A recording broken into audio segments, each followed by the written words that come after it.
बातें जितनी भी पुरानी हो जाए, पछतावे ताज़ा ही रहते। अब पछतावे क्या हुआ जब चिड़िया चुग गई खेत?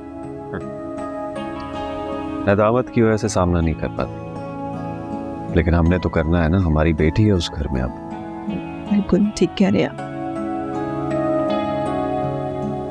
समन का समन कमरे में सारी डिटेल्स शेयर कर रही है फोन पे अपनी फ्रेंड्स के साथ फंक्शन की। अच्छी बात, खुश है, बहुत खुश है। और सबसे अच्छी बात यह है कि अब उसकी फारिस के साथ लड़ाई नहीं होती। हाँ, मैंने भी यही महसूस किया। अब दोनों में ज्यादा तकरार नहीं है। बस खुदा इसी तरह खुश रखे इनको। आमीन आमीन। रूबी, मुझे तो यकीन ही नहीं हो रहा इन दोनों के दरमियान इतनी अच्छी अंडरस्टैंडिंग हो गई।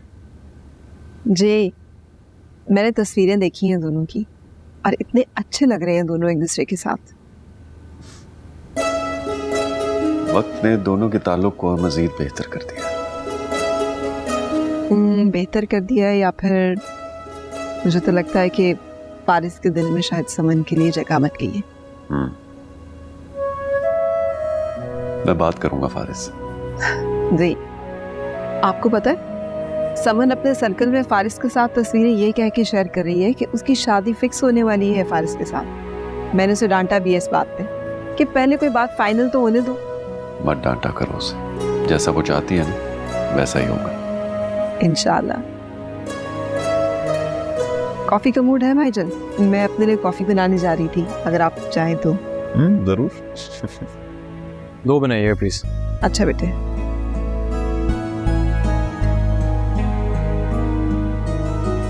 पेमेंट सारी क्लियर कर दी मैंने। मुझे क्यों बता रहे हो? मैं बहुत अच्छे तरीके से जानता हूं कि मेरे बेटे ने सब कुछ बहुत अच्छे से संभाला हुआ है। सबसे ज्यादा खुशी की बात यह है कि नवेरा खुश थी और उसकी सास भी। तुम्हें उसकी सास की इतनी क्यों फिक्र थी? फिक्र तो थी बाबा, बल्कि डर था कि पता नहीं वो नवेरा को वेलकम भी करती हैं या नहीं। नवेरा बहुत खुश रहेगी उस घर में, क्योंकि दमान बहुत अच्छा है, वो उसका ख्याल रखेगा। तुमने क्या सोचा? किस बारे में? अपने बारे में? जी, बस कल से ऑफिस जाऊंगा, कुछ मीटिंग्स हैं स्केड्यूल करना है उन्हें।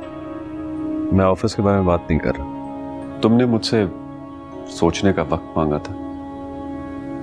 आप समझा बाबा, अभी आप नवेरा की शादी से फारिग हुए, थोड़े दिन आराम कर लें।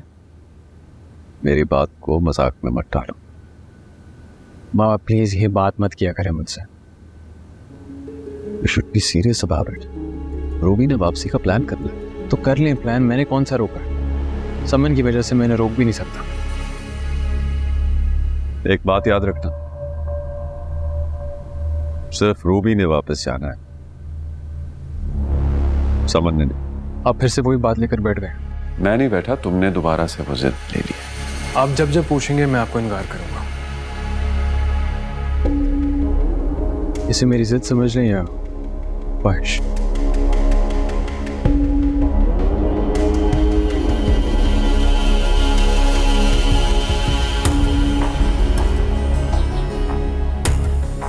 बना लूंगा तुमसे। इतनी नफरत तो डिजर्व नहीं करती मेरी समन भाईजान। आपने देखा है ना उसने कितना बदला है खुद को। ये भी बदलेगा अपने आप। समन कहीं नहीं जा रही है ये।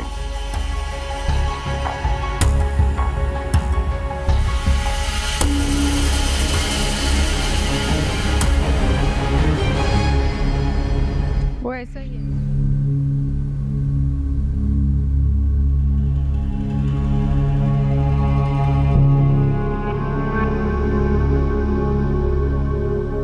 भाईजान, आप खुद भी परेशान हो रहे हो और मुझे भी परेशान किया है।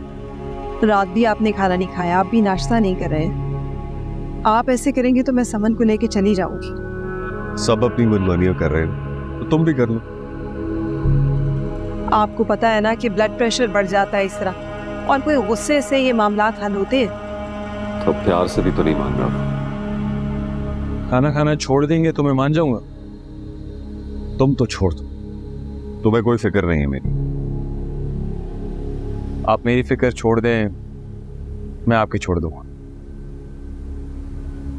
जब मैं तुम्हारे बारे में फैसला करने का कोई इख्तियार ही नहीं रखता तो समझो मैंने तुम्हारे बारे में फिक्र करना छोड़ दी। क्या हो गया बाबा? किसी और के लिए आप मुझे गैर समझ रहे हैं? वो किसी और नहीं है, इस घर की बेटी है। कैसी बेटी है? घर में फसाद खड़ा कर दिया। बस कर दो फारिस बेटा, उसने कोई फसाद नहीं खड़ा किया हुआ। मैं उसे लेके चली जाऊंगी और कोई तुम्हें मजबूर नहीं करेगा। तुम अगर समन को लेकर यहाँ से जाओगी ना तो हम दोनों में से एक जरूर जाए। आप ही बस कर दें भाईजान, जब से नवीरा गई आप तो बिल्कुल बच्चा ही बन गए। वो बहुत समझदार बेटी है मेरी, उसने हमेशा वही किया है जैसा मैंने चाहा। लेकिन शादी उससे अपनी मर्जी से की है। उसकी मर्जी में मेरी रजा शामिल थी, और अगर मैं इनकार कर देता ना तो वो दूसरी बार सोचती भी मत। उसकी मर्जी में आपकी रजा शामिल हो सकती है, तो मेरी मर्जी में क्यों नहीं? बताओ क्या मर्जी है तुम्हारी? हाँ फारिस बेटा बता दो, कोई पसंद है तो बता दो ना उसके बारे में। कोई पसंद नहीं है। देख, तुम क्या समझते, ये किसी का भी नाम लेता और मैं मान जाता? भाईजान आप ही छोड़ दें ये जिद। समन का अगर नसीब इस घर में नहीं है तो मैं और आप क्या कर सकते हैं। चले आ जाए, मैं नाश्ता लगवाती हूँ। अच्छा फिर मैं नवेरा को फोन करती हूँ।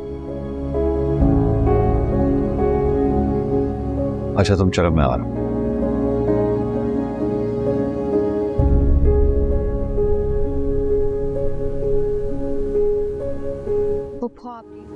क्या जरूरत थी इस वक्त सामान को लाने की? क्या सोच रहा होगा वो? वही सोच रहा होगा जो मैं सोच रही हूँ। बाबा क्यों अपनी सेहत के दुश्मन बने हुए हैं? मुझे कुछ नहीं होता। अगर इतनी फिक्र है ना मेरी सेहत की तो जाके फारिस को समझाओ। बाबा अपनी जिद छोड़ क्यों नहीं देते आप? तुम क्या समझाओगी? तुम तो खुद वकालत करने आ गई हो अपने भाई की। बाबा एक छोटी सी बात को अना का मसला बना लिया है आपने। अगर फारिस समन से शादी नहीं करना चाहता तो आप क्यों मजबूर कर रहे हैं उसे? ना तो फारिस को रिश्तों की कमी है और ना ही समन को, तो फिर अपनी जिद छोड़ देना।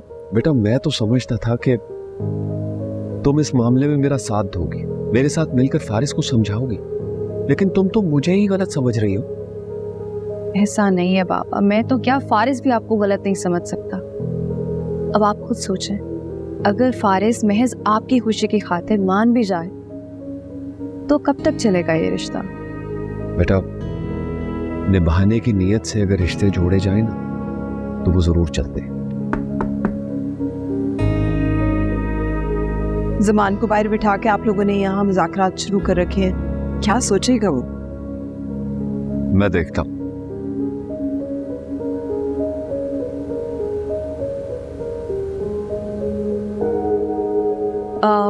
पप्पू फारिस कहाँ पे? बेटा कॉल की थी मैंने उसे, कह रहा था लेट आएगा। जानबूझकर भाईजान को सता रहा है, बस अवॉइड कर रहा है कि वो उससे इस मौजू पे दोबारा बात ना करें। Pappu I am really sorry. Faris आपको हर्ट कर रहा है ना? नहीं कोई बात नहीं। ख्वाहिश तो मेरी भी यही थी ना मेरा कि भाईजान ने इतना प्यार दिया है समन को तो समन उन्हीं की बहू बने। लेकिन फारिस और समन के मिजाज के फ़र्क को मैं अच्छी तरह समझती हूँ, जो भाईजान नहीं समझ रहे। मैं भी नहीं चाहती कि फारिस मेरी बेटी को ज़बरदस्ती अपनाए, लेकिन तुम परेशान नहीं, तुम लोगों को दावत पे जाना और देर हो रही है, ज़मान इंतज़ार कर रहा है। चलो ठीक है जाओ।